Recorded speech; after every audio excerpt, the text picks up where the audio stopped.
Hello friends, good morning. কেমন আছো সবাই? আশা করি ভালো আছো। তো এর আগের ভিডিওতে আমি তোমাদের সঙ্গে শেয়ার করেছিলাম যে আমার ডেলিভারির পর একটা প্রবলেম হয়েছিল।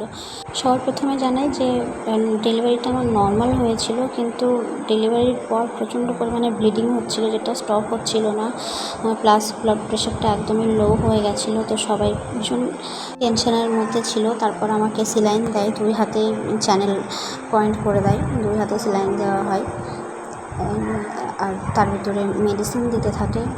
প্রায় 2-2.5 ঘন্টা লাগে এটা নর্মাল হতে। আর আমার শরীরটা খুব একটা ভালো করছিল না, প্রচণ্ড পরিমাণে খারাপ করছিল, উইক লাগছিল খুব।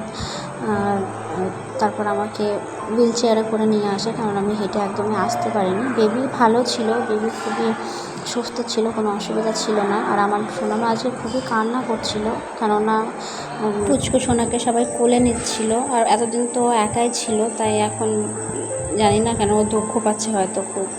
বাবা কোলে নেওয়ার পর একটু বেশিই কান্না করছিল, কেননা বাবার কাছে বেশিরভাগ টাইম ও থাকে, খেলা করে। তো বাবা যখন কোলে নেয় তো খুবই কষ্ট হচ্ছিল সেই টাইমটাতে। আর দিদিমা এসেছিলেন দেখতে, বড়মশাই ছিলেন ওখানে।